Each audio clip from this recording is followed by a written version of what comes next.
वाहिगुरू जी का खालसा वाहिगुरू जी की फतेह अस्सलाम वालेकुम आदाब बर्ज मैं हाँ ਤੁਹਾਡੀ ਹੋਸਟ ਨੀਲਮ ਕੌਰ ਤੇ ਮੈਂ ਟੀਵੀ 84 ਦੇ ਸਾਰੇ ਦਰਸ਼ਕਾਂ ਤੇ ਸਰੋਤਿਆਂ ਨੂੰ ਜੀ ਆਇਆਂ ਕਹਿੰਦੀਆਂ ਪ੍ਰੋਗਰਾਮ ਸੱਚੋ ਸੱਚ ਵਿੱਚ ਜਿਹੜੇ ਇਸ ਪ੍ਰੋਗਰਾਮ ਨਾਲ ਦੇਸ਼ਾਂ ਵਿਦੇਸ਼ਾਂ ਤੋਂ ਜੁੜ ਚੁੱਕੇ ਨੇ ਖਾਲਸਾਨਾ ਅਫੇਅਰ ਸੈਂਟਰ ਦੇ ਸੰਚਾਲਕ ਡਾਕਟਰ ਅਮਰਜੀਤ ਸਿੰਘ ਜੀ ਸਟੂਡੀਓ ਵਿੱਚ ਮੇਰੇ ਨਾਲ ਸ਼ਾਮਿਲ ਨੇ ਆਓ ਉਹਨਾਂ ਨਾਲ ਗੱਲਬਾਤ ਕਰਕੇ ਅੱਜ ਦੀ ਐਮਿਸ਼ੂ ਸੁਪਰ ਉਹਨਾਂ ਤੋਂ ਉਹਨਾਂ ਦਾ ਤਬਸਰਾ ਜਾਣਦੇ ਹਾਂ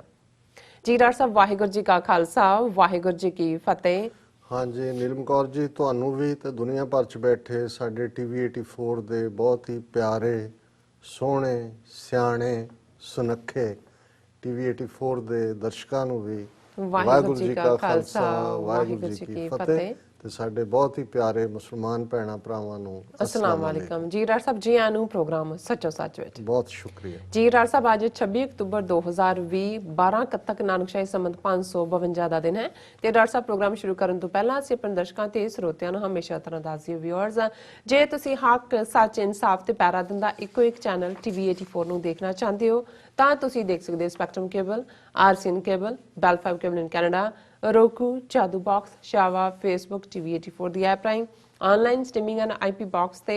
तुसी TV 84 ਨੂੰ ਦੇਖ ਸਕਦੇ ਹੋ ਵਿਊਅਰਸ ਜੇ ਤੁਸੀਂ TV 84 ਨਾਲ ਜਾਂ ਪ੍ਰੋਗਰਾਮ ਸੱਚੋ ਸੱਚ ਨਾਲ Facebook ਰਾਹੀਂ ਜੁੜੇ ਹੋ ਤਾਂ ਇਸ ਨੂੰ ਵੱਧ ਤੋਂ ਵੱਧ ਲਾਈਕ ਕਰੋ ਤੇ ਸ਼ੇਅਰ ਕਰੋ ਅਤੇ ਨਾਲ ਹੀ YouTube ਤੇ ਸਬਸਕ੍ਰਾਈਬ ਵੀ ਕਰੋ ਇਹ ਵੀ ਦੱਸ ਦਿਓ ਕਿ ਤੁਸੀਂ TV 84 ਦੀ ਐਪ ਨੂੰ Android ਐਂਡ App Store ਤੇ ਡਾਊਨਲੋਡ ਕਰਕੇ ਜੋ TV 84 ਦੀ ਲਾਈਵ ਸਟ੍ਰੀਮ ਹੈ ਉਸ ਨੂੰ ਤੁਸੀਂ 24 ਆਵਰਸ ਦੇਖ ਸਕਦੇ ਹੋ ਵਿਊਅਰਸ ਹੁਣ ਅਸੀਂ ਆਪਣੇ ਪ੍ਰੋਗਰਾਮ ਦੀ ਸ਼ੁਰੂਆਤ ਕਰਨ ਜਾ ਰਹੇ ਹਾਂ ਪ੍ਰੋਗਰਾਮ ਦੇ ਸ਼ੁਰੂ ਵਿੱਚ ਪਹਿਲਾਂ ਤੇ थोड़े तो आप माफ़ी चाहते हैं कि असी फ्राइडे का प्रोग्राम नहीं कर सके किसी कारण करके सो इसलिए माफ़ी जी हाज़री नहीं लवा सके सो तुहाडी कचहरी विच आपां मंडे का प्रोग्राम लैके हाज़र होए हैं सो बहुत सारे इशूज़ नाल लैके सो पहले अहम इशू दे विच आपां गलबात करन जा रहे हैं कि किस तरह BJP दे जिहड़े UP स्टेट दे प्रेजिडेंट का कहना है कि मोदी ने चीन ते पाकिस्तान नाल जड़ी जंग दी जड़ी तारीख है वो तय कर ली है और दूसरे पासे जो RSS दे जड़े चीफ ने वो नागपुर तो दशहरे दे मौके जारी कीते एक सुनेहे विच उन्होंने कहा है कि भारत ताकत अते संभावना विच यानी कि पावर एंड स्कोप विच जड़ा चीन तो वड्डा होना चाहिए और हालांकि जड़े कांग्रेसी लीडर ने नेता ने राहुल गांधी ने कहा है कि मोदी ने चीन संबंधी झूठ बोल के सारे देश अते फौजियां दा जड़ा अपमान किया है सो व्यूअर्स कि सचमुच मोदी ने चीन ते पाकिस्तान नाल जड़ी जंग लड़न दा जड़ा फैसला कर लिया है इस बारे आपां विचार चर्चा करन जा रहे हैं पर उस तो पहला ਅਸੀਂ ਡਾਕਟਰ ਸਾਹਿਬ ਨੂੰ ਪੁੱਛਦੇ ਡਾਕਟਰ ਸਾਹਿਬ ਕਿ ਜਿਸ ਤਰ੍ਹਾਂ ਕਿ ਸੈਟਰਡੇ ਵਾਸ਼ਿੰਗਟਨ DC ਦੇ ਵਿੱਚ ਜਿਹੜਾ ਕਿ ਕਿਸਾਨਾਂ ਦੇ ਸੰਘਰਸ਼ ਦੇ ਨਾਲ ਜਿੱਦਾਂ ਆਪਣੀ ਜਦੀ ਦਾ ਜਿਹੜਾ ਇਜ਼ਹਾਰ ਕਰਨ ਵਾਸਤੇ ਜਿਹੜੇ ਸਾਡੇ ਸਿੱਖ ਕੌਮ ਨੇ ਜਿਹੜਾ ਪ੍ਰੋਟੈਸਟ ਕੀਤਾ ਹੈ ਉਸ ਬਾਰੇ ਆਪਾਂ ਤੁਹਾਡੇ ਤੋਂ ਪੁੱਛਣਾ ਚਾਹਾਂਗੇ ਕਿ ਇਹ ਪ੍ਰੋਟੈਸਟ ਕਿੰਨਾ ਕੁ ਵਧੀਆ ਰਿਹਾ ਇਸ ਤੋਂ ਆਪਾਂ ਕੀ ਕੱਢਿਆ ਹੈਗਾ ਉਸ ਬਾਰੇ ਆਪਾਂ ਤੁਹਾਡੇ ਕੋਲ ਵਿਚਾਰ ਜਾਣਨੇ ਚਾਹੁੰਦੇ ਹਾਂ ਜੀ ਡਾਕਟਰ ਸਾਹਿਬ ਕੀ ਕਹਿਣਾ ਚਾਹੋਗੇ ਦੇਖੋ ਸਭ ਤੋਂ ਪਹਿਲਾਂ ਤਾਂ ਅਸੀਂ ਆਪਣੇ ਸਾਰੇ ਉਹਨਾਂ ਦਰਸ਼ਕਾਂ ਦਾ ਸ਼ੁਕਰੀਆ ਅਦਾ ਕਰਦੇ ਹਾਂ ਜੀ ਜਿਨ੍ਹਾਂ ਨੇ ਸਾਡੀ ਸਿਹਤ ਬਾਰੇ ਫਿਕਰ ਕੀਤਾ ਫਰਾਈਡੇ ਦਾ ਸ਼ੋਅ ਅਸੀਂ ਨਹੀਂ ਸੀ ਕਰ ਸਕੇ ਬਿਲਕੁਲ ਔਰ ਨਾਲ ਦੀ ਨਾਲ ਸੈਚਰਡੇ ਦੇ ਪ੍ਰੋਟੈਸਟ ਦੇ ਵਿੱਚ ਜਿਨ੍ਹਾਂ ਨੇ ਇਹਦੇ ਬਾਵਜੂਦ ਕਿ ਕੋਵਿਡ-19 ਦਾ ਰੀਸਪਰੈਡ ਚੱਲ ਰਿਹਾ ਹੈ ਵਰਜੀਨੀਆ ਦੁਬਾਰਾ ਰੈੱਡ ਅਲਰਟ ਸਟੇਟ ਦੇ ਵਿੱਚ ਆਈ ਹੈ ਲੇਕਿਨ ਇਹਦੇ ਬਾਵਜੂਦ ਜਿਸ ਜੋਸ਼ੋ ਖਰੋਸ਼ ਨਾਲ ਇਹ ਪ੍ਰੋਟੈਸਟ ਹੋਇਆ ਜਿਸ ਨੂੰ ਬੇਸ਼ੱਕ ਲੋਕਲੀ ਆਰਗੇਨਾਈਜ਼ ਕਰਨ ਦੇ ਵਿੱਚ ਭਾਈ ਬਲਵਿੰਦਰ ਸਿੰਘ ਚੱਠਾ ਭਾਈ ਨਰਿੰਦਰ ਸਿੰਘ ਗੁਰਦੁਆਰਾ ਸਾਹਿਬ ਮੈਨੈਸ ਸਿੰਘ ਸਭਾ ਸਾਰੀਆਂ ਜਥੇਬੰਦੀਆਂ ਨੇ ਕੋਆਪਰੇਟ ਕੀਤਾ ਲੋਕਲੀ ਪਰ ਈਸਟ ਕੋਸਟ ਸਿੱਖ ਕੋਆਰਡੀਨੇਸ਼ਨ ਕਮੇਟੀ ਜਿਨ੍ਹਾਂ ਦੇ ਪੰਜੋ ਹੀ ਮੈਂਬਰ ਮੌਕੇ ਤੇ ਹਾਜ਼ਰ ਸਨ ਔਰ ਇਸ ਤੋਂ ਇਲਾਵਾ ਵੀ ਨਿਊਯਾਰਕ ਪੈਨਸਿਲਵੇਨੀਆ ਨਿਊ ਜਰਸੀ ਅੱਡ ਏਰੀਆਸ ਤੋਂ ਨੁਮਾਇੰਦੇ ਉੱਥੇ ਪਹੁੰਚੇ ਔਰ ਜਿਹੜਾ ਜੋਸ਼ੋ ਖਰਾਸ਼ ਸੀ ਬਹੁਤ ਵਾਰ ਹੁੰਦਾ ਹੈ ਵੀ ਤੁਸੀਂ ਬੇਸ਼ੱਕ 1000 ਬੰਦਾ ਇਕੱਠਾ ਕਰ ਦਿਓ ਲੇਕਿਨ ਕੋਈ ਪਿੱਛੇ ਖੜਾ ਹੁੰਦਾ ਹੈ ਕੋਈ ਇੱਧਰ ਉੱਧਰ ਚੱਲ ਰਿਹਾ ਹੁੰਦਾ ਹੈ ਔਰ ਤੁਹਾਨੂੰ ਈਵਨ ਆਵਾਜ਼ ਵੀ ਸੁਣਾਈ ਨਹੀਂ ਦਿੰਦੀ ਔਰ ਸਾਡੀ TV 84 ਦੀ ਟੀਮ ਨੇ ਇਸ ਨੂੰ ਲਾਈਵ ਕਵਰ ਕੀਤਾ ਲਗਭਗ 2 ਘੰਟੇ ਦੀ ਕਵਰੇਜ ਇਹਨੂੰ ਦੇਖਦੇ ਹਾਂ ਵੱਡੀ ਗਿਣਤੀ ਦੇ ਵਿੱਚ ਫੇਸਬੁੱਕ YouTube ਔਰ ਬਾਕੀ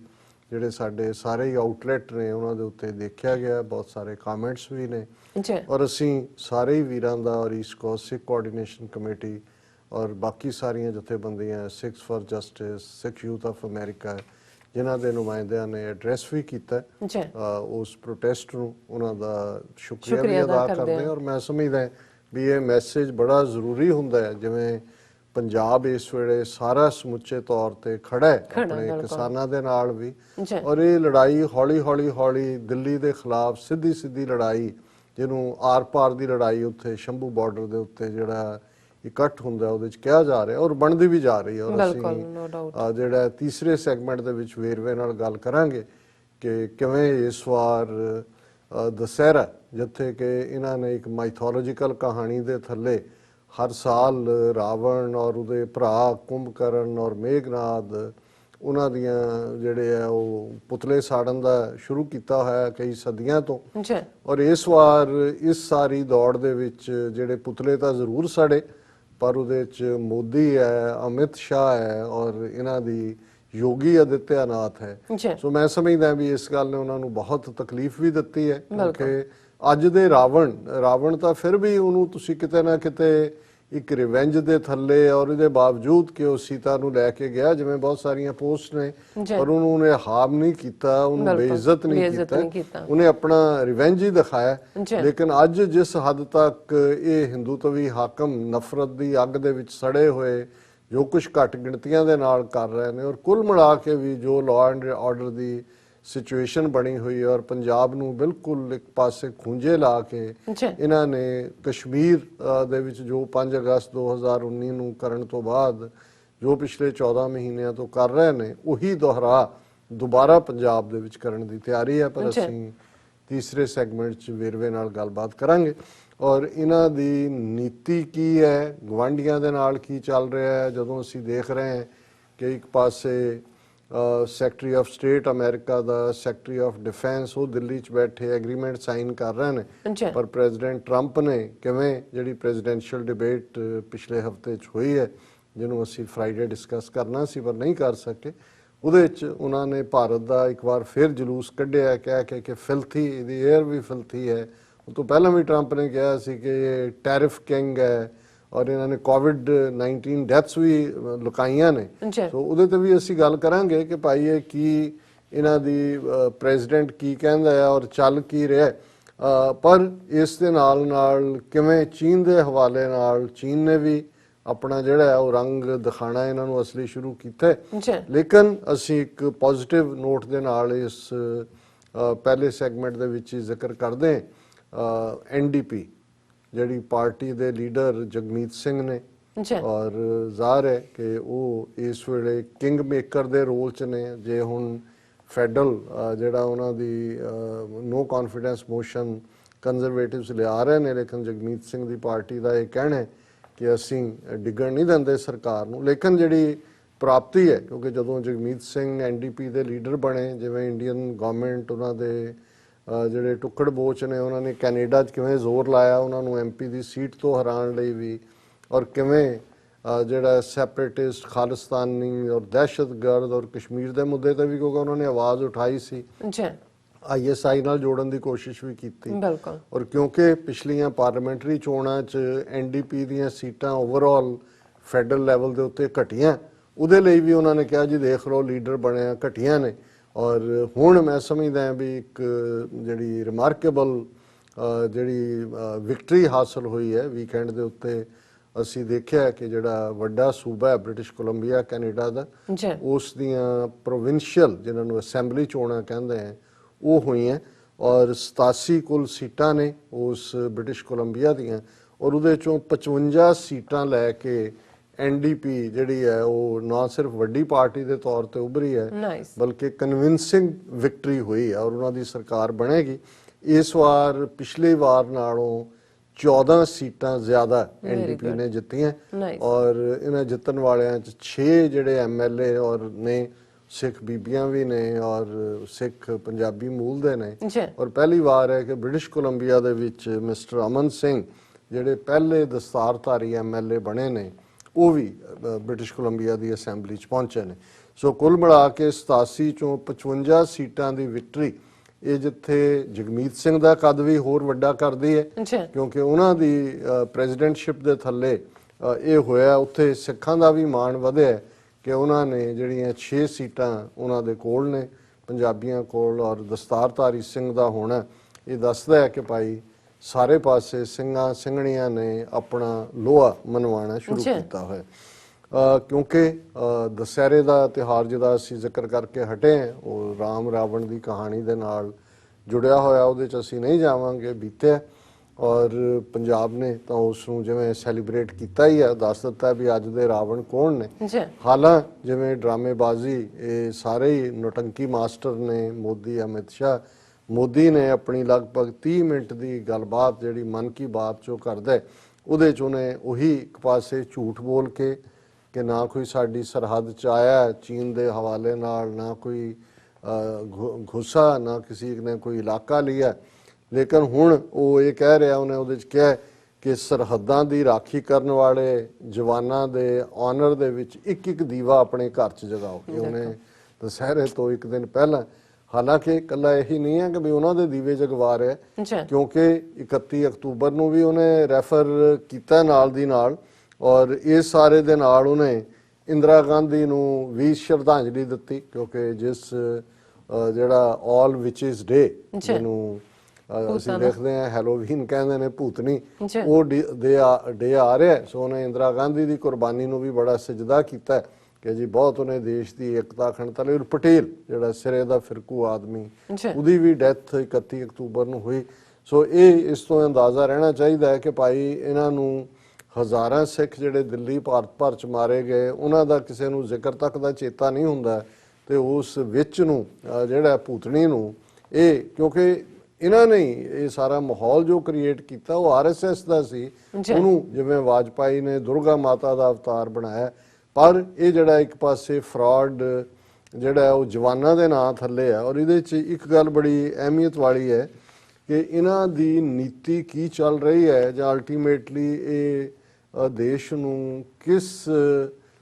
ਡੂੰਘੇ ਨਰਕ ਦੇ ਵਿੱਚ, ਦੋਜ਼ਖ ਦੇ ਵਿੱਚ ਸੁੱਟਣਗੇ। ਇੱਕ ਵੀਡੀਓ ਕਲਿੱਪ ਜਿਹੜੀ BJP UP ਦਾ ਪ੍ਰਧਾਨ ਹੈ ਸਤਵੰਤਰ ਦੇਵ ਸਿੰਘ, ਉਸ ਦੀ ਵਾਇਰਲ ਹੋ ਰਹੀ ਹੈ। ਹੁਣ ਇਹਦੇ 'ਚ ਦੇਖਣ ਵਾਲੀ ਗੱਲ ਹੈ ਕਿ ਵੀ BJP ਦਾ ਪ੍ਰੈਜ਼ੀਡੈਂਟ ਤਾਂ ਨੱਡਾ ਜਿਹੜਾ ਹਿਮਾਚਲ ਦੇ ਹਮੀਰਪੁਰ ਇਲਾਕੇ ਨੂੰ ਬਿਲੋਂਗ ਕਰਦਾ, ਉਹਦਾ ਤਾਂ ਕੋਈ ਬੇਸ ਨਹੀਂ ਹੈ, ਕਿਉਂਕਿ ਉਹਦੀ ਇੰਨੀ ਕੁਆਲੀਫਿਕੇਸ਼ਨ ਹੈ। ਜਿਵੇਂ ਹਰਿਆਣੇ ਦੇ ਚੀਫ ਮਿਨਿਸਟਰ ਮਨੋਹਰ ਲਾਲ ਖੱਟੜ ਦੀ ਇਹ ਕੁਆਲੀਫਿਕੇਸ਼ਨ ਹੈ ਕਿ ਉਹ ਮੋਦੀ ਜਦੋਂ ਪੰਜਾਬ ਦੇ ਵਿੱਚ RSS ਦਾ ਪ੍ਰਚਾਰਕ ਸੀ ਤੇ ਉਹ ਮੋਦੀ ਦਾ ਰੂਮਮੇਟ ਸੀ ਫੁੱਲ ਟਾਈਮ। ਤੇ ਜਦੋਂ ਹਿਮਾਚਲ ਦੇ ਵਿੱਚ ਰਿਹਾ ਮੋਦੀ ਤੇ ਨੱਡਾ ਜਿਹੜਾ ਉਹ ਮੋਦੀ ਦਾ ਜਿਹੜਾ ਰੂਮਮੇਟ ਸੀ, ਇਹੀ ਹੈ। ਲੇਕਿਨ ਜਿਹੜੀ ਰੀਅਲ ਪਾਵਰ BJP ਦੀ ਇਸ ਵੇਲੇ ਲਾਈ ਕਰਦੀ ਹੈ, ਜਿਹਦੇ 'ਚੋਂ ਗੁੰਡਾ ਕਾਡਰ ਵੀ ਕੱਢਦੇ ਨੇ, ਉਹਦੇ 'ਚੋਂ ਕਨਪਾਟਾ ਜੋਗੀ ਅਦਿੱਤਿਆਨਾਥ ਜਿਹੜਾ, ਕਿਉਂਕਿ ਇਸ ਗੱਲ ਦਾ ਧਿਆਨ ਰਹੇ ਕਿ ਇਕੱਲੇ UP ਦੀ ਆਬਾਦੀ ਜਿਹੜੀ ਹੈ ਉਹ 200 ਮਿਲੀਅਨ ਹੈ, 20 ਕਰੋੜ ਤੋਂ ਜ਼ਿਆਦਾ ਆਬਾਦੀ ਹੈ। ਸੋ ਜ਼ਾਹਰ ਹੈ ਕਿ UP ਦੇ ਵਿੱਚ ਯੋਗੀ ਜਿਹੜਾ 20 ਕਰੋੜ ਨੂੰ ਉਹ ਸੂਬੇ ਦੇ ਉੱਤੇ ਰੂਲ ਕਰਦਾ, ਪਲੱਸ ਉਸੇ ਸਟੇਟ ਦਾ ਫਿਰ BJP ਦਾ ਪ੍ਰੈਜ਼ੀਡੈਂਟ ਵੀ ਉਨਾ ਹੀ ਇੰਪੋਰਟੈਂਟ ਹੋਏਗਾ। ਔਰ ਇਸ ਵੇਲੇ ਹਰਿਆਣੇ ਦੇ ਵਿੱਚ ਜਿਹੜਾ ਬਿਹਾਰ ਦੇ ਵਿੱਚ ਚੋਣਾਂ ਚੱਲ ਰਹੀਆਂ, ਔਰ ਉਹਦੇ ਵਿੱਚ ਇੱਕ ਚੱਲ ਰਿਹਾ ਕਿ ਕੌਣ ਅੱਗੇ ਆਏਗਾ, ਕੌਣ ਪਿੱਛੇ ਜਾਏਗਾ, ਕਿਉਂਕਿ ਤੇਜਸਵੀ ਯਾਦਵ ਲਾਲੂ ਦਾ ਮੁੰਡਾ, ਉਹਦੇ ਜਿਹੜੀਆਂ ਚੋਣ ਸਭਾਵਾਂ ਨੇ ਉਹਨਾਂ 'ਚ ਵੱਡੀਆਂ ਗੈਦਰਿੰਗਸ ਹੋ ਰਹੀਆਂ, ਗੈਸ ਗੇਮ ਹੈ। ਹਾਲਾਂਕਿ ਜਿਹੜਾ BJP ਉੱਥੇ ਮੋਦੀ ਵੀ ਪਹੁੰਚ ਗਿਆ, ਉੱਥੇ ਅਮਿਤ ਸ਼ਾਹ ਵੀ ਹੈ, ਹੁਣ ਰਾਹੁਲ ਗਾਂਧੀ ਵੀ ਪਹੁੰਚ ਗਿਆ। ਔਰ ਪਹਿਲਾਂ ਜਿਹੜਾ ਲੱਗਦਾ ਸੀ ਕਿ ਕੇਕ ਵਾਕ ਹੈ BJP ਨਿਤੀਸ਼ ਕੁਮਾਰ ਲਈ, ਉਹ ਹੁਣ ਜਿਹੜੀ ਉੱਥੇ ਬੈਟਲ ਹੈ ਉਹ ਟਫ ਹੁੰਦੀ ਜਾਂਦੀ ਹੈ। ਪਰ ਐਨ ਇਸ ਮੌਕੇ ਦੇ ਉੱਤੇ ਜਿੱਥੇ ਮੋਦੀ ਦੀਵੇ ਜਗਵਾ ਰਿਹਾ ਜਵਾਨਾਂ ਦੇ ਲਈ, ਜਿਹੜੀ ਸਟੇਟਮੈਂਟ ਜਿਹੜੀ ਵੀਡੀਓ ਦੇ ਵਿੱਚ ਇਹਦੀ BJP ਦੇ UP ਦੇ ਚੀਫ ਦੀ ਆਈ, ਔਰ ਉਹਨੇ ਕਿਹਾ ਕਿ ਬਈ ਇਹ ਔਰ ਉਹਦੇ ਹੀ ਲਗਭਗ ਇਹ ਸ਼ਬਦ ਨੇ, ਕਿਉਂਕਿ ਇਹਨਾਂ ਨੂੰ ਹੋਰ ਤਾਂ ਜ਼ਬਾਨ ਆਉਂਦੀ ਨਹੀਂ ਸਿਵਾਏ ਆਪਣੀ ਹਿੰਦੀ ਜ਼ਬਾਨ ਦੇ। ਔਰ ਉਹਦੇ 'ਚ ਉਹਨੇ ਕਿਹਾ ਕਿ ਬਈ ਇਹ ਸੰਬੰਧਿਤ ਤਿਥੀ ਤੈਅ ਹੈ ਕਿ ਚੀਨ ਔਰ ਪਾਕਿਸਤਾਨ ਨਾਲ ਕਦੋਂ ਜੰਗ ਕਰਨੀ ਹੈ, ਉਸ ਦੀ ਮੋਦੀ ਨੇ ਡੇਟ ਤੈਅ ਕੀਤੀ ਹੋਈ ਹੈ। ਔਰ ਉਹਨੂੰ ਫਿਰ ਉਹਨੇ ਅੱਗੇ ਕਿਹਾ ਕਿ ਵੀ ਜਿਸ ਤਰ੍ਹਾਂ ਰਾਮ ਮੰਦਿਰ ਕਦੋਂ ਬਣਾਉਣਾ ਹੈ, ਫੈਸਲਾ ਕਦੋਂ ਲੈਣਾ ਹੈ, ਇਹ ਵੀ ਮੋਦੀ ਜੀ ਨੇ ਤੈਅ ਕੀਤਾ ਹੋਇਆ ਸੀ। ਔਰ ਇਹੀ ਨਹੀਂ ਕਿ ਵੀ ਤੈਅ ਕੀਤਾ ਹੋਇਆ ਸੀ, ਸਗੋਂ ਅਸੀਂ ਦੇਖਦੇ ਹਾਂ ਕਿ ਜਿੱਦਣ 9 ਨਵੰਬਰ 2019 ਨੂੰ ਪਾਕਿਸਤਾਨ ਦੇ prime minister Imran Khan Sahib Kartarpur Sahib corridor ਦਾ ਉਦਘਾਟਨ ਕਰਦੇ ਨੇ, ਵੀਕਐਂਡ ਹੈ ਜੀ ਔਰ ਉਹ ਸਿੱਖ ਕੌਮ ਨੂੰ ਤੋਹਫਾ ਦਿੰਦੇ ਨੇ 550 ਸਾਲਾ ਗੁਰੂ ਨਾਨਕ ਸਾਹਿਬ ਦੇ ਪ੍ਰਕਾਸ਼ ਪੁਰਬ ਤੇ। ਬਿਲਕੁਲ ਐਨ ਉਸੇ ਦਿਨ 9 ਨਵੰਬਰ 2019 ਨੂੰ ਭਾਰਤੀ ਸੁਪਰੀਮ ਕੋਰਟ ਦੇ ਜੱਜ ਜਿਹੜੇ ਨੇ ਉਹ ਬਾਬਰੀ ਮਸਜਿਦ ਢਾਉਣ ਵਾਲਿਆਂ ਨੂੰ ਹੀ ਉਹ ਹਵਾਲੇ ਕਰ ਦਿੰਦੇ ਨੇ ਉਸ ਥਾਂ ਕਿ ਜੀ ਇੱਥੇ ਤੁਸੀਂ ਮੰਦਿਰ ਬਣਾਓ। ਸਜ਼ਾਰ ਹੈ, ਉਹ ਠੀਕ ਕਹਿ ਰਿਹਾ ਕਿ ਤਿਥੀ ਤੈਅ ਹੈ, ਉੱਥੇ ਤਾਂ ਜੋ ਫੈਸਲੇ ਅਦਾਲਤਾਂ 'ਚ ਨੇ ਉਹ ਵੀ ਉਹਨਾਂ ਦੀ ਮਰਜ਼ੀ ਨਾਲ ਨੇ। ਉਹਨਾਂ ਨੇ ਕਿਹਾ ਜੀ ਆਰਟੀਕਲ 370 ਜਿਹੜਾ ਉਹ ਬਿਲਕੁਲ। ਔਰ ਇਸੇ ਤਰ੍ਹਾਂ ਅਸੀਂ ਦੇਖਦੇ ਹਾਂ ਕਿ ਜਿਸ 5 ਅਗਸਤ 2019 ਨੂੰ ਕਸ਼ਮੀਰ ਦਾ ਕਨਸਟੀਟਿਊਸ਼ਨਲ ਸਟੇਟਸ ਖਤਮ ਕੀਤਾ ਜਾਂਦਾ ਹੈ, ਜੀ ਆਰਟੀਕਲ 370 35A, ਔਰ ਕਿਵੇਂ ਈਵਨ ਉਹਨਾਂ ਦਾ ਸੂਬੇ ਦਾ ਰੁਤਬਾ ਵੀ ਖਤਮ ਕਰ ਦਿੱਤਾ ਜਾਂਦਾ ਹੈ। 1 ਸਾਲ ਬਾਅਦ ਜਦੋਂ ਉੱਥੇ ਲੋਕਾਂ ਨੇ ਉਸ ਦਿਨ ਨੂੰ ਜਿਹੜਾ ਉਹ ਜਿਹੜਾ ਫਟਕਾਰਾਂ ਪਾਉਣੀਆਂ ਸੀ ਇਹਨਾਂ ਨੂੰ ਕਿ ਭਾਈ ਇਹ ਤੁਸੀਂ ਕੀਤਾ, ਇਹਨੇ ਜਿਹੜਾ ਉਹ ਬਾਬਰੀ ਮਸਜਿਦ ਜਿੱਥੇ ਢਾਹ ਕੇ ਮੰਦਿਰ ਬਣਾਉਣ ਦੀ ਕਿ ਜੀ ਸ਼ਿਲਾਨਿਆਸ ਜੀ ਅਯੁੱਧਿਆ 'ਚ ਰਾਮ ਮੰਦਿਰ ਦਾ 5 ਅਗਸਤ 2020 ਨੂੰ ਕੀਤਾ। ਸੋ ਇਹ ਠੀਕ ਕਹਿ ਰਿਹਾ ਹੈ ਕਿ ਜੀ ਇਹ ਕਦੋਂ ਮੋਦੀ ਜੀ ਨੇ ਫੈਸਲਾ ਕੀਤਾ ਕਿ ਆਰਟੀਕਲ 370 ਕਦੋਂ ਹਟਾਉਣਾ ਹੈ, ਉਹਦੀ ਵੀ ਡੇਟ ਤੈਅ ਸੀ। ਜੀ ਰਾਮ ਮੰਦਿਰ ਕਦੋਂ ਬਣਾਉਣਾ ਹੈ ਉਹਦੀ ਵੀ ਤੈਅ ਸੀ। ਔਰ ਉਹਨੇ ਕਿਹਾ ਵੀ ਇਸੇ ਤਰ੍ਹਾਂ ਪਾਕਿਸਤਾਨ ਔਰ ਚੀਨ ਦੇ ਨਾਲ ਕਦੋਂ ਜੰਗ ਸ਼ੁਰੂ ਕਰਨੀ ਹੈ ਉਸ ਦੀ ਜਿਹੜੀ ਹੈ ਤਿਥੀ ਤੈਅ, ਡੇਟ ਤੈਅ। ਹੁਣ ਇਹ ਗੱਲ ਛੋਟੀ ਨਹੀਂ ਹੈ ਕਿਉਂਕਿ ਇਸ ਨੂੰ ਅਜੇ ਤੱਕ ਨਾ ਹੀ ਬੀਜੇਪੀ ਨੇ ਡਿਨਾਈ ਕੀਤਾ ਜਾਂ ਉਹਨਾਂ ਨੇ ਕਿਹਾ ਕਿ ਜੀ ਉਹਨੇ ਗਲਤ ਕਿਹਾ ਜਾਂ ਦੂਜਾ। ਰਾਦਰ ਇਸ ਦੇ ਉਲਟ ਜਿਹੜਾ ਉੱਥੋਂ ਉਹਨਾਂ ਦਾ ਯੂਪੀ ਦਾ ਜਿਹੜਾ MP ਹੈ ਰਵਿੰਦਰ ਕੁਸ਼ਵਾ, ਉਹਨੇ ਕਿਹਾ ਜੀ ਉਹਨੇ ਕਿਹੜਾ ਗਲਤ ਕਿਹਾ, ਉਹਨੇ ਤਾਂ ਰਾਦਰ ਬੀਜੇਪੀ ਆਪਣੇ ਵਰਕਰਾਂ ਦਾ ਜਿਹੜਾ ਮੋਰਾਲ ਹੈ ਉਹ ਅਪ ਕਰਨ ਦੇ ਲਈ ਕਿਹਾ। ਹੁਣ ਜਦੋਂ ਤੁਸੀਂ ਇੱਕ ਪਾਸੇ ਇਹ ਜਿਹੜਾ ਇਹਨਾਂ ਦੀ ਇਹੀ ਨਹੀਂ ਵੀ ਈਗੋ ਵਧੀ ਹੋਈ ਹੈ, ਇਹ ਇਵੇਂ ਹੀ ਹੈ ਕਿ ਆ ਬੈਲ ਮੁਝੇ ਮਾਰ, ਆਪਣੀ ਤਬਾਹੀ ਨੂੰ ਸੱਦਾ ਦੇਣਾ। ਔਰ ਜਦੋਂ ਤੁਸੀਂ ਇੱਕੋ ਵੇਲੇ ਇਹ ਅੱਡ-ਅੱਡ ਆਵਾਜ਼ਾਂ ਦੇਖਦੇ ਹੋ ਵੀ ਕਿੱਥੋਂ ਕਿੱਥੋਂ ਓਰੀਜੀਨੇਟ ਹੋ ਰਹੀਆਂ ਨੇ। ਹੁਣ ਇਹੀ ਦਿਨ ਹੈ ਦੁਸਹਿਰੇ ਦਾ ਕਿ ਇਹਨਾਂ ਦਾ ਡਿਫੈਂਸ ਮਿਨਿਸਟਰ ਰਾਜਨਾਥ ਸਿੰਘ ਜਿਹੜਾ ਪਹਿਲਾਂ ਫਰਾਂਸ ਜਦੋਂ ਰਾਫੇਲ ਲੈਣ ਗਿਆ ਤੇ ਜਹਾਜ਼ ਦੇ ਟਾਇਰਾਂ ਦੇ ਥੱਲੇ ਨਿੰਬੂ ਵੀ ਰੱਖੇ, ਮਿਰਚਾਂ ਵੀ ਉਹਦੇ ਨਾਲ ਬੰਨੀਆਂ, ਗੰਢਾ ਵੀ ਬੰਨਿਆ ਔਰ ਉਹਨੂੰ ਕੀਤਾ। ਹੁਣ ਉੱਥੇ ਪਹੁੰਚਿਆ ਹੋਇਆ ਹੈ ਵੈਸਟ ਬੰਗਾਲ ਦੇ ਦਾਰਜਲਿੰਗ ਏਰੀਆ 'ਚ, ਪਹਿਲਾਂ ਸਿੱਕਮ ਜਾਣਾ ਸੀ, ਉੱਥੇ ਸ਼ਸਤਰ ਪੂਜਾ ਕਿ ਜੀ ਉਹ ਹਥਿਆਰ ਰੱਖੇ ਹੋਏ ਨੇ ਔਰ ਉਹਨਾਂ ਦੇ ਉੱਤੇ ਇੱਕ ਇੱਕ ਫੁੱਲ ਟਿਕਾਇਆ ਹੋਇਆ, AK-47 ਤੇ ਦੂਜਿਆਂ ਦੇ ਉੱਥੇ ਖੜੇ ਹੋ ਕੇ ਉਹ ਪੂਜਾ ਕਰ ਰਿਹਾ ਕਿਉਂਕਿ RSS ਦੀ ਫਾਊਂਡੇਸ਼ਨ ਵੀ ਇਹਨਾਂ ਨੇ ਦੁਸਹਿਰੇ ਵਾਲੇ ਦਿਨ ਰੱਖੀ। ਔਰ ਇਹਨਾਂ ਨੇ ਪਿਛਲੇ ਹੁਣ ਜਦੋਂ ਤੋਂ ਮੋਦੀ 2014 ਤੋਂ ਪ੍ਰਾਈਮ ਮਿਨਿਸਟਰ ਬਣਿਆ, ਨਾਗਪੁਰ ਜਿਹੜਾ RSS ਦਾ ਹੈੱਡਕੁਆਰਟਰ ਹੈ, ਹਾਲਾਂ ਮੋਹਨ ਭਾਗਵਤ ਨਾ ਕੋਈ MP ਹੈ, ਨਾ ਕੋਈ ਇਲੈਕਟਿਡ ਹੈ, ਨਾ ਕੋਈ RSS ਜਿਹੜਾ ਉਹ ਕੋਈ, ਲੇਕਿਨ ਇਸ ਮੌਕੇ ਦੇ ਉੱਤੇ ਇਸ ਵਾਰ ਦਾ COVID-19 ਕਰਕੇ ਨਹੀਂ, ਭਾਰਤ ਭਰ ਦੇ ਵਿੱਚ RSS ਵੱਲੋਂ ਬੜੀਆਂ ਭੜਕਾਊ ਹਥਿਆਰਾਂ ਦੇ ਨਾਲ ਲੈਸ ਜਿਹੜੀਆਂ ਫਾਇਰ ਆਰਮਸ ਦੇ ਨਾਲ ਜਲੂਸ ਕੱਢੇ ਜਾਂਦੇ ਨੇ ਮੁਸਲਮਾਨਾਂ ਦੇ ਖਿਲਾਫ, ਈਸਾਈਆਂ ਦੇ ਖਿਲਾਫ। ਪਿਛਲੀ ਵਾਰ ਪੰਜਾਬ ਦੇ ਵਿੱਚ ਵੀ ਮਲੇਰਕੋਟਲਾ ਦੂਸਰੀਆਂ ਥਾਵਾਂ ਤੇ ਭੜਕਾਊ ਨਾਅਰੇ ਔਰ ਸ਼ਸਤਰ ਪੂਜਾ ਦੇ ਨਾਂ ਥੱਲੇ ਜਿਹੜਾ ਹੈ ਉਹ ਫਰੌਂਟ ਕੀਤੇ ਜਾਂਦੇ ਨੇ ਹਥਿਆਰ। ਔਰ ਨਾਗਪੁਰ ਦੇ ਵਿੱਚ ਜਿਹੜਾ ਮੋਹਨ ਭਾਗਵਤ ਐਡਰੈਸ ਕਰਦਾ ਉਹਨੂੰ ਜਿਹੜਾ ਨਾਲ ਦੀ ਨਾਲ ਭਾਰਤੀ ਦੂਰਦਰਸ਼ਨ ਸਾਰੇ ਜਿਹੜਾ ਉਹਨਾਂ ਦਾ ਗੋਦੀ ਮੀਡੀਆ ਹੈ ਉਹਨਾਂ ਚੈਨਲਸ ਦੇ ਉੱਤੇ ਵੀ ਉਹਦੇ ਐਡਰੈਸ ਨੂੰ ਚਲਾਇਆ ਜਾ ਰਿਹਾ ਹੁੰਦਾ। ਔਰ ਇਸ ਵਾਰ ਵੀ ਬੇਸ਼ੱਕ ਉੱਥੇ ਲੋਕਲ ਕਿਉਂਕਿ COVID-19 ਹੈ ਔਰ ਉਹ ਗੈਦਰਿੰਗ ਤਾਂ ਲਿਮਿਟਡ ਸੀ, ਲੇਕਿਨ ਉਹਦਾ ਮੋਹਨ ਭਾਗਵਤ ਦਾ ਜਿਹੜਾ ਉਹ ਲੈਕਚਰ ਚਲਾਇਆ ਗਿਆ। ਔਰ ਕਿਉਂਕਿ ਇਸ ਵੇਲੇ ਚੀਨ ਹੀ ਸਾਰੇ ਪਾਸੇ ਹੈ, ਉਹ ਸਾਰੇ ਖਿੱਤੇ 'ਚ ਵੀ ਔਰ ਈਵਨ ਅਮਰੀਕਾ ਔਰ ਚੀਨ ਦੇ ਹਵਾਲੇ ਨਾਲ ਵੀ। ਔਰ ਇਸ ਮੌਕੇ ਦੇ ਉੱਤੇ ਵੀ ਕਿਵੇਂ ਇਹਨਾਂ ਦਾ ਇਹੀ ਨਹੀਂ ਕਿ ਵੀ ਐਂਬੀਸ਼ਨ ਵਧਿਆ ਹੋਇਆ ਹੈ, ਕਿਵੇਂ ਇਹ ਆਪਣੇ ਆਪ ਨੂੰ ਜਿਹਨੂੰ ਉਹ ਕਿਆ ਪਿੱਦੀ ਕਿਆ ਸ਼ੋਰਬਾ, ਲੇਕਿਨ ਇਹ ਸਮਝਦੇ ਨੇ। ਉਹਦੇ 'ਚ ਭਾਗਵਤ ਕਹਿ ਰਿਹਾ India should be bigger than China in power and scope ਔਰ Hindutva is essence of India's selfhood. ਇਹ ਉਹਦਾ ਮੈਸੇਜ ਹੈ। ਉਹਦੇ 'ਚ ਉਹਨੇ ਕਿਹਾ ਕਿ ਜੀ ਬੇਸ਼ੱਕ ਅਸੀਂ ਜਿਹੜਾ India needs to be militarily better prepared against China. ਹੁਣ ਇਹਨੂੰ ਕੋਈ ਪੁੱਛੇ, ਇਹ ਉਹੀ ਮੋਹਨ ਭਾਗਵਤ ਹੈ ਜਿਹਦੀ ਆਫੀਸ਼ੀਅਲ ਸਟੇਟਮੈਂਟ ਸੀ ਕਿ ਜੀ ਸਾਨੂੰ ਜਦੋਂ ਦੇਸ਼ ਦੀਆਂ ਸਰਹੱਦਾਂ ਜਾਂ ਦੂਜੇ ਦੇ ਲਈ ਆਰਐਸਐਸ ਨੂੰ ਦੱਸਿਆ ਜਾਏ ਜਿਸ ਗੱਲ ਲਈ ਫੌਜ ਨੂੰ ਤਿਆਰ ਹੁੰਦਿਆਂ 6 ਮਹੀਨੇ ਲੱਗਣਗੇ ਅਸੀਂ 6 ਘੰਟਿਆਂ ਦੇ ਵਿੱਚ ਤਿਆਰ ਹੈ। ਕਹੋ ਜੀ ਵੀ ਹੁਣ ਜਿਹੜਾ ਉੱਥੇ 18,000 ਫੁੱਟ ਦੇ ਉੱਤੇ ਤੁਸੀਂ ਲੱਖ ਫੌਜੀ ਜਿਨ੍ਹਾਂ 'ਚ ਕਿਸੇ ਦੀ ਲੱਤ ਕੱਟੀ ਜਾ ਰਹੀ, ਕੋਈ ਗੈਂਗਰੀਨ, ਕੋਈ ਤੁਹਾਨੂੰ ਉਹਨਾਂ ਨੂੰ ਦੇਣ ਲਈ ਜੈਕਟਾਂ ਨਹੀਂ ਨੇ, ਉਹ ਤੁਸੀਂ ਅਮਰੀਕਾ ਵਾਲਿਆਂ ਨੇ ਭੇਜੀਆਂ ਤੇ ਉਹਨਾਂ ਨੂੰ ਜਿਹੜਾ ਪਹੁੰਚੀਆਂ ਨੇ। ਹੁਣ ਤੁਹਾਡਾ ਆਰਐਸਐਸ ਕਿੱਥੇ ਹੈ? ਤੁਸੀਂ ਜ਼ਰਾ ਪਾਕਿਸਤਾਨ ਦੇ ਈਵਨ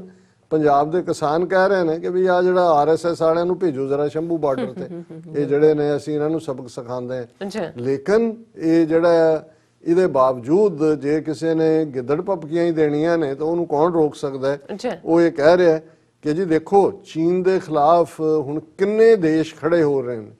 ਹੁਣ ਇਹਨਾਂ ਨੂੰ ਇਹ ਸਮਝ ਨਹੀਂ ਆ ਰਿਹਾ ਜਾਂ ਇਹ ਸਮਝਣ ਤੋਂ ਕਾਰੀ ਨੇ ਕਿ ਜਿਸ ਜੰਗ ਦੇ ਵਿੱਚ ਅਮਰੀਕਾ ਸਿੱਧੇ ਤੌਰ ਦੇ ਉੱਤੇ ਉਤਰਿਆ ਅਫਗਾਨਿਸਤਾਨ 'ਚ, ਜਿਹਦੇ 'ਚ ਨੈਟੋ ਫੋਰਸਿਸ ਦੇ ਨਾਲ 2 ਲੱਖ ਫੌਜ America NATO the on the ground, worst type ਦੇ ਜਿਹੜੇ ਰੋਜ਼ੀ ਕਟਰ, ਡੇਜ਼ੀ ਕਟਰ ਬੰਬਸ ਦਾ ਇਸਤੇਮਾਲ, ਪੂਰੇ ਦਾ ਪੂਰਾ ਜਿਹੜਾ ਪਾਕਿਸਤਾਨ ਇਨਕੋਪਰੇਸ਼ਨ ਸੀ ਅਮਰੀਕਾ ਦੇ 9/11 ਤੋਂ ਬਾਅਦ, ਕਿਉਂਕਿ ਜ਼ਾਹਰਾ ਤੌਰ ਤੇ ਇਹਨਾਂ ਦੀ ਲਾਈਨ ਜਿਹੜੀ ਉਹਨਾਂ ਨੇ ਮੁਸ਼ਰਫ ਨੂੰ ਦਿੱਤੀ ਉਸ ਵੇਲੇ ਜਨਰਲ ਪਾਵੈਲ ਜਿਹੜਾ ਸੈਕਟਰੀ ਆਫ ਸਟੇਟ ਸੀ ਜੂਨੀਅਰ ਬੁਸ਼ ਦਾ, ਉਹਨੇ ਇਹ ਕਿਹਾ ਕਿ ਵੀ ਜਿਹੜਾ either you are with us or against ਅਸ। ਇਹਦੇ ਬਾਵਜੂਦ 19 ਸਾਲ ਬਾਅਦ ਅਮਰੀਕਾ ਉੱਥੋਂ ਨਿਕਲ ਰਿਹਾ ਹੈ ਔਰ ਟਰੰਪ ਦੀ ਜਿਹੜੀ ਲਾਸਟ ਸਟੇਟਮੈਂਟ ਇਸ ਦੇ ਉੱਤੇ ਸੀ ਜਿਸ 'ਚ ਉਹਨੇ ਬੜੀ ਕਲੀਅਰਲੀ ਕਿਹਾ ਕਿ ਵੀ ਇਹ ਐਂਡਲੈਸ ਵਾਰ ਹੈ। 19 ਸਾਲ ਔਰ ਅਮਰੀਕਾ ਦੀ ਹਿਸਟਰੀ ਦੀ ਸਭ ਤੋਂ ਵੱਡੀ ਲੰਬੀ ਜੰਗ ਹੋ ਗਈ। ਉਹਨੇ ਕਿਹਾ ਵੀ ਉੱਥੇ ਸਾਡੀ ਗ੍ਰੈਂਡ ਆਰਮੀ ਜਿਹੜੀ ਮਿਲਟਰੀ ਹੈ ਉਹ ਫਸੀ ਹੋਈ ਹੈ and we are doing the policing, ਅਸੀਂ ਪੁਲਿਸ ਵਾਲਿਆਂ ਦਾ ਜੌਬ ਕਰ ਰਹੇ ਹਾਂ and by Christmas every soldier will be home. ਹੁਣ ਇਹਨਾਂ ਨੂੰ ਕੋਈ ਪੁੱਛੇ ਕਿ ਵੀ ਤੁਸੀਂ ਇਹ ਕਹਿ ਰਹੇ ਹੋ ਕਿ ਜੀ many countries are now standing up to China, ਚਲੋ ਮੈਨੀ ਤਾਂ ਛੱਡੋ, ਪਹਿਲਾਂ ਅਮਰੀਕਾ ਦੀ ਗੱਲ ਕਰੋ। ਇਹਨਾਂ ਨੂੰ ਇਹ ਲੱਗਦਾ ਹੈ ਕਿ ਜੀ ਜਿਹੜਾ ਅਮਰੀਕਾ ਨੇ ਥਾਪੀ ਦਿੱਤੀ ਹੈ, ਉਹ ਸਾਈਨ ਕਰਤੇ ਡਿਫੈਂਸ ਡੀਲ, ਉਹ ਤਾਂ ਹਥਿਆਰ ਤੁਹਾਨੂੰ ਵੇਚ ਰਹੇ ਨੇ। ਤੁਹਾਡੇ ਨਾਲ ਜਿਹੜਾ ਅਮਰੀਕਾ ਅਫਗਾਨਿਸਤਾਨ ਚੋਂ ਨਿਕਲ ਰਿਹਾ 19 ਸਾਲ ਬਾਅਦ, ਜਿਹਨੂੰ ਇਹ ਕਹੋ ਕਿ ਜੀ ਜਿਹੜੇ ਕੇਵਮੈਨ ਡਿਫੀਟਡ ਦਾ ਸੁਪਰ ਪਾਵਰ, ਵੀ ਉਹ ਗੁਫਾਵਾਂ 'ਚ ਰਹਿਣ ਵਾਂਗ ਉਹਨਾਂ ਦਾ ਲਾਈਫ ਸਟਾਈਲ ਹੈ, ਉਹਨਾਂ ਤੋਂ ਹਾਰ ਹੈ, ਉਹ ਤੁਹਾਡੇ ਲਈ ਉੱਥੇ ਆਣਗੇ ਔਰ ਉਹ ਚੀਨ ਦੇ ਖਿਲਾਫ ਲੜਨਗੇ ਔਰ ਤੁਹਾਨੂੰ ਜਿਹੜਾ ਹੁਣ। ਲੇਕਿਨ ਜੇ ਤੁਸੀਂ ਆਪਣੀ ਤਬਾਹੀ ਦਾ ਸਮਾਨ ਇਕੱਠਾ ਕਰਨਾ ਹੈ ਔਰ ਆਪਣੀ ਤਬਾਹੀ ਦੇ ਲਈ ਤੁਸੀਂ ਆਪ ਹੀ ਜਿਹੜਾ ਉਸ ਪਾਸੇ ਹੀ ਜਾਣਾ ਹੈ ਜਿੱਧਰ ਤਬਾਹੀ ਹੈ, ਤਾਂ ਉਹਨੂੰ ਕੌਣ ਰੋਕ ਸਕਦਾ ਹੈ? ਫਿਰ ਉਹ ਇੱਥੇ ਹੀ ਰੁਕਿਆ ਨਹੀਂ ਹੈ। China was shocked at India's response to its intrusion. India needs to grow bigger in power and scope than China. ਉਹਨੇ ਕਿਹਾ ਜੀ ਜਦੋਂ ਚੀਨ ਆਇਆ ਉਹਨੇ ਭਾਰਤ ਦਾ ਰਿਸਪੌਂਸ ਦੇਖਿਆ, ਚਾਈਨਾ ਤਾਂ ਸਖਤੇ 'ਚ ਚਲਾ ਗਿਆ, ਜਿਹੜਾ ਉਹ ਸ਼ੌਕਡ, ਉਹਨੂੰ ਤਾਂ ਧੱਕਾ ਲੱਗਾ, ਅੱਛਾ ਭਾਰਤ ਦੀ ਇੰਨੀ ਮਹਾਨ ਫੌਜ। ਫਿਰ ਹੁਣ ਤੁਸੀਂ ਝੂਠ ਦੇਖੋ ਵੀ, ਕਿਉਂਕਿ ਜਦੋਂ ਤੁਸੀਂ ਝੂਠ ਬੋਲਦੇ ਜਾਣਾ ਹੈ, ਹੁਣ ਇਹਨੂੰ ਮੋਹਨ ਭਾਗਵਤ ਨੂੰ ਸ਼ਾਇਦ ਇਹ ਵੀ ਯਾਦ ਨਹੀਂ ਰਿਹਾ ਕਿ ਇਹਨਾਂ ਦਾ ਹੀ ਜਿਹੜਾ ਬਣਾਇਆ ਇਹਨਾਂ ਦਾ ਪ੍ਰਧਾਨ ਮੰਤਰੀ ਹੈ ਮੋਦੀ, ਉਹ ਤਾਂ ਕਹਿ ਰਿਹਾ ਕਿ ਜੀ ਨਾ ਕੋਈ ਆਇਆ, ਨਾ ਕੋਈ ਘੁਸਾ, ਨਾ ਕੋਈ ਜ਼ਮੀਨ ਲਈ। ਹੁਣ ਇਹ ਕਹਿ ਰਿਹਾ China encroached on our borders amid the pandemic. Encroached ਕਿ ਉਹਨੇ ਸਾਡੀ ਜ਼ਮੀਨ ਖੋਈ ਹੈ ਇਸ ਪੈਂਡੇਮਿਕ ਦੇ period. Adding the world knows the expansionist nature of that country, ਕਿ ਦੁਨੀਆ ਨੂੰ ਪਤਾ ਹੈ ਕਿ ਜੀ ਚੀਨ ਜਿਹੜਾ ਉਹ ਆਪਣੀਆਂ ਸੀਮਾਵਾਂ ਦਾ ਵਿਸਥਾਰ ਕਰਦਾ ਹੈ। ਔਰ ਫਿਰ ਉਹਨੇ ਵਿਤਨਾਮ ਔਰ ਤਾਈਵਾਨ ਦਾ ਜ਼ਿਕਰ ਵੀ ਕੀਤਾ ਹੈ। ਔਰ ਇਸ ਸਾਰੇ ਚੋਂ ਜਿਹੜਾ ਤੁਸੀਂ ਅੰਦਾਜ਼ਾ ਲਾਓ ਵੀ ਇਹਨਾਂ ਨੇ ਅਜੇ ਤੱਕ ਵੀ ਜਿਹਨੂੰ ਕਹਿੰਦੇ ਨੇ ਕਿ ਕੰਧ ਤੇ ਲਿਖਿਆ ਨਹੀਂ ਪੜਿਆ, ਫਿਰ ਇੱਥੇ ਨਹੀਂ ਰੁਕਿਆ, ਆਪਣਾ ਹਿੰਦੂਤਵਾ ਦਾ ਚੂਰਨ ਵੀ ਉਹਨੇ ਵੇਚਿਆ। Hindutva is the essence of Rashtriya Sabha selfhood. We are plainly acknowledging the selfhood of the country as Hindu because all our socio-cultural practices are directed by its principles with their spirit percolating in the personal, familial, professional and social life of each one of us. कि भी ये जड़ा सारे इत्थे रहने वाले हिंदू ने और सारे सोशल कल्चरल और सोशो कल्चरल ये सारियां परसनल फैमिलीअल प्रोफैशनल इन्हां सारियां दे विच हिंदूत्व दा ही वस है। ਔਰ ਇਸ ਸਾਰੇ 'ਚ ਹੋਰ ਇਸ ਤੋਂ ਅੱਗੇ ਤੁਸੀਂ ਕੀ ਕਹਿ ਸਕਦੇ ਹੋ ਕਿ ਭਾਈ ਇੱਕ ਪਾਸੇ ਉਹ ਕਹਿ ਰਿਹਾ ਕਿ ਜੀ ਕੋਈ ਨਹੀਂ ਆਇਆ, ਫਿਰ ਨਾਲ ਵੀ ਕਹਿ ਰਿਹਾ ਕਿ ਜੀ ਇਹ ਰਾਜਨਾਥ ਸਿੰਘ ਜਿਹੜਾ ਉਹ ਜੀ ਅਸੀਂ ਚੀਨ ਨਾਲ ਕੋਈ ਝਗੜਾ ਨਹੀਂ ਚਾਹੁੰਦੇ, ਅਸੀਂ ਬਾਰਡਰ ਸੈਟਲ ਕਰਨਾ ਚਾਹੁੰਦੇ ਆ। ਨਾਲ ਦੀ ਨਾਲ ਇੱਕ ਹੋਰ ਕਮਾਂਡਰ ਲੈਵਲ ਮੀਟਿੰਗ ਵੀ ਹੋਈ। ਲੇਕਿਨ ਮੈਂ ਇਹ ਦੇਖ ਰਿਹਾ ਕਿ ਚਾਈਨਾ ਉਹਨੇ ਬਰਾਬਰ ਰੱਖਿਆ ਹੋਇਆ। ਜੇ ਇਹਨਾਂ ਦੇ ਉੱਥੇ ਜਾ ਕੇ ਦਸਤਖਤ ਕਰ ਰਹੇ ਨੇ ਤਾਂ ਅੱਜ ਚਾਈਨਾ ਨੇ ਜਿਹੜੀਆਂ ਦੋ ਵੱਡੀਆਂ ਅਮਰੀਕਾ ਦੀਆਂ ਕੰਪਨੀਆਂ ਨੇ ਡਿਫੈਂਸ ਫਰਮਸ, ਉਹਦੇ 'ਚ ਬੋਇੰਗ ਔਰ ਲੋਕਹੀਡ ਮਾਰਟਨ, ਉਹਨਾਂ ਨੇ ਉਹਨਾਂ ਦੇ ਉੱਤੇ ਸੈਂਕਸ਼ਨਸ ਲਾਈਆਂ, ਪਾਬੰਦੀਆਂ ਲਾਈਆਂ, ਕਿਉਂਕਿ ਦੇ ਫॉर ਸਪਲਾਈਂਗ ਵੈਪਨਸ ਟੂ ਤਾਈਵਾਨ। ਔਰ ਇਹ ਉਹਨਾਂ ਦੀਆਂ ਦੋਨੋਂ ਹੀ ਵੱਡੀਆਂ ਕੰਪਨੀਆਂ ਨੇ, ਤਾਈਵਾਨ ਉਹਨਾਂ ਨੇ ਹਥਿਆਰ ਵੇਚੇ ਨੇ। ਔਰ ਚਾਈਨਾਜ਼ ਰੀਟੈਲੀਏਸ਼ਨ ਫॉलोड after US State Department approved the sale of 135 standoff land attack missile response missiles and related equipment estimated to be worth over US $1 billion। So America ਤਾਂ ਆਪਣਾ ਇਸ ਸਾਰੇ ਦੇ ਵਿੱਚ ਹਥਿਆਰ ਵੇਚ ਰਿਹਾ, ਆਪਣਾ ਜੋ ਉਹਨਾਂ ਦਾ ਕੰਮ ਹੈ। ਇਹਨਾਂ ਨੇ ਕੋਈ ਗੋਭੀ ਤੇ ਮਟਰ ਤਾਂ ਵੇਚਣੇ ਨਹੀਂ ਹੈ, ਇਹਦੇ ਚੋਂ ਹੀ ਉਹ ਪੈਸੇ ਬਣਾਉਂਦੇ ਨੇ। ਔਰ ਇਹ ਗੱਲ ਬਿਲਕੁਲ ਠੀਕ ਮੈਂ ਸਮਝਦਾ ਵੀ ਬੇਸ਼ੱਕ ਹੈ ਤਾਂ ਇਹ ਵੀ ਲੋ IQ ਦਾ ਹੀ ਹੈ। ਰਾਹੁਲ ਗਾਂਧੀ ਔਰ ਇਸ ਟੱਬਰ ਨੇ ਜਿਹੜਾ ਜੋ ਕੁਝ ਸਿੱਖਾਂ ਪ੍ਰਤੀ ਇਹਨਾਂ ਦੀ ਇਹਦੀ ਪਿਓ ਦੀ, ਇਹਦੀ ਦਾਦੀ ਦੇ, ਇਹਦੇ ਦਾਦੀ ਦੇ ਪਿਓ ਦੀ ਨੀਤੀਆਂ ਰਹੀਆਂ, ਉਹ ਤੇ ਅਸੀਂ ਗੱਲ ਕਰਦੇ ਹਾਂ। ਪਰ ਘੱਟੋ ਘੱਟ ਮੈਂ ਇਹ ਦੇਖ ਰਿਹਾ ਕਿ ਇੱਕ ਪਾਸੇ ਜਦੋਂ ਪੁਲਵਾਮਾ ਦੀ ਆੜ ਦੇ ਵਿੱਚ ਇਹਨਾਂ ਨੇ ਬਾਲਾਕੋਟ ਦੀ ਨੌਟੰਕੀ ਕੀਤੀ, ਉਦੋਂ ਕਾਂਗਰਸ ਔਰ ਦੂਸਰੀ ਵੀ ਖੌਫਜ਼ਦਾ ਸੀ ਕਿ ਜੀ ਇਹ ਪੈਟਰੀਓਟਿਜ਼ਮ ਇੰਨਾ ਫੈਲਿਆ ਵੀ ਅਸੀਂ ਉਹਨੂੰ ਚੈਲੰਜ ਨਹੀਂ ਕਰ ਸਕਦੇ। ਪਰ ਹੁਣ ਰਾਹੁਲ ਗਾਂਧੀ ਜਿਹੜਾ ਬਿਹਾਰ ਦੇ ਵਿੱਚ ਪਹੁੰਚਿਆ ਹੋਇਆ ਚੋਣ ਰੈਲੀਆਂ 'ਚ, ਉਹਨੇ ਬਿਲਕੁਲ ਚੈਲੰਜ ਕੀਤਾ ਇਹਨੂੰ, ਮੋਦੀ ਦੇ ਸਾਰੇ ਨੈਰੇਟਿਵ ਨੂੰ, ਕਿ ਪ੍ਰਾਈਮ ਮਿਨਿਸਟਰ ਮੋਦੀ ਇਨਸਲਟਡ ਸੋਲਜਰਸ, ਕਿ ਉਹਨੇ ਸੋਲਜਰਸ ਦੀ ਜਿਹੜੀ ਹੈ ਬੇਇੱਜ਼ਤੀ ਕੀਤੀ। ਔਰ ਉਹਦੇ 'ਚ ਉਹਨੇ ਜਿਹੜੀ ਖਾਸ ਗੱਲ ਜਿਹੜੀ ਉਹ ਕਹਿੰਦਾ ਕਿ ਵੀ China has ਸੀਜ਼ਡ 1200 square kilometer of our land, but when the Chinese army intruded, why did our prime minister insult our soldiers by saying that nobody entered into Indian side? So ਇਹ ਉਹਨਾਂ ਦੀਆਂ ਪਰਤਾਂ ਨਾਲ ਦੀ ਝੂਠ ਦੀਆਂ ਫੁੱਲਦਾ ਜਾਂਦਾ ਹੈ ਕਿ ਵੀ 1200 ਸਕੁਅਰ ਕਿਲੋਮੀਟਰ ਹੁਣੇ, ਕਿਉਂਕਿ ਫਿਗਰ ਕੋਟ ਹੋਣੀ ਸ਼ੁਰੂ ਹੋਈ ਹੈ ਇਹਨਾਂ ਦੇ ਡਿਫੈਂਸ ਦੇ ਆਪਣੇ ਵੈਬਸਾਈਟ। ਉਹਨੇ ਕਿਹਾ ਕਿ 1200 ਸਕੁਅਰ ਕਿਲੋਮੀਟਰ ਟੈਰੀਟਰੀ ਤੁਹਾਡੀ ਚਾਈਨਾ ਨੇ ਲਈ। ਤੁਹਾਡਾ ਪ੍ਰਧਾਨ ਮੰਤਰੀ ਜਿਹੜਾ ਦੇਸ਼ ਦਾ, ਉਹ ਕਿਉਂ ਝੂਠ ਬੋਲ ਰਿਹਾ? ਯੂ ਆਸਕ ਐਨੀ ਆਰਮੀ ਜਵਾਨ, he will tell you that today the Chinese army is standing in the area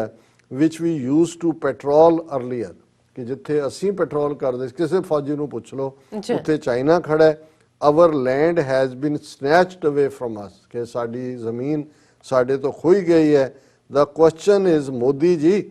when will you throw out the Chinese soldiers sitting in our territory? ਕਿ ਬਾਕੀ ਝੂਠ ਛੱਡ, ਦੀਵਾ ਜਗਾ ਤੇ ਮੋਮਬੱਤੀ ਜਗਾਓ ਉਹਨਾਂ ਦੀ। ਤੂੰ ਇਹ ਦੱਸ ਕਿ ਭਈ ਕਦੋਂ ਤੁਸੀਂ ਚਾਈਨਾ ਨੂੰ ਜਿਹੜਾ ਥਰੋ ਆਊਟ ਕਰੋਗੇ? ਔਰ ਇਸ ਸਾਰੇ ਚੋਂ ਉਹਨਾਂ ਨੇ ਕਿਹਾ ਕਿ Hindustan is weak today, its economy is suppressed, farmers oppressed, small shopkeepers restless, that is why China has intruded into Indian territory। ਕਿ ਵੀ ਚਾਈਨਾ ਇਸ ਲਈ ਆਇਆ ਵੀ ਤੁਹਾਡੇ ਪੱਲੇ ਕੱਖ ਨਹੀਂ, ਤੁਹਾਡੀ ਇਕਨੋਮੀ ਵੀ ਬੈਠੀ ਹੋਈ ਹੈ, ਤੁਹਾਡੀ ਜਿਹੜੀ ਹੈ ਕਿਸਾਨ ਵੀ ਜਿਹੜੇ ਨੇ ਤੁਸੀਂ ਉਹਨਾਂ ਨੂੰ ਦਬਾਇਆ ਹੋਇਆ, ਉਹ ਵੀ ਦੁਖੀ ਨੇ ਤੁਹਾਡੇ ਤੋਂ। ਔਰ ਈਵਨ ਛੋਟੇ ਦੁਕਾਨਦਾਰ, ਜਦੋਂ ਇਹਨਾਂ ਨੇ ਨੋਟਬੰਦੀ ਔਰ ਦੂਸਰਾ ਕੀਤਾ, ਸੋ ਅਸੀਂ ਸਮਝਦੇ ਹਾਂ ਕਿ ਵੀ ਹੁਣ ਇਸ ਸਾਰੇ ਦੇ ਵਿੱਚ ਜੇ ਯੂਪੀ ਦੇ ਚੀਫ ਮਿਨਿਸਟਰ ਦੀ ਗੱਲ ਮੰਨ ਲਈਏ, ਉਹਦੇ यूपी ਦੇ बीजेपी चीफ ਦੀ, कि मोदी जी ने संभावित तारीख चीन और पाकिस्तान से कब जंग करना है वो तय की हुई है, जैसे आर्टिकल 370 और राम मंदिर के मामले में की। सो ਅਸੀਂ ਤਾਂ ਫਿਰ ਇਹੀ ਕਹਾਂਗੇ ਕਿ ਵੀ ਗॉड ਸਪੀਡ, ਰੱਬ ਤੁਹਾਨੂੰ ਜਿਹੜਾ ਉਹ ਦੇ, ਹਾਂ ਤਰੱਕੀਆਂ ਦੇ, ਤੁਸੀਂ ਇਹ ਕਰੋ ਤੇ ਫਿਰ ਤੁਹਾਡੀ ਔਕਾਤ ਜਿਹੜੀ ਹਰ ਦਿਨ ਜ਼ਾਹਰ ਹੋ ਰਹੀ ਹੈ ਉਹ ਤਾਂ ਜ਼ਾਹਰ ਹੋਏਗੀ ਤੇ ਕਸ਼ਮੀਰ ਵੀ ਆਜ਼ਾਦ ਹੋਏ, ਖਾਲਿਸਤਾਨ ਵੀ ਆਜ਼ਾਦ ਹੋਏ, ਨਾਰਥ ਈਸਟ ਵੀ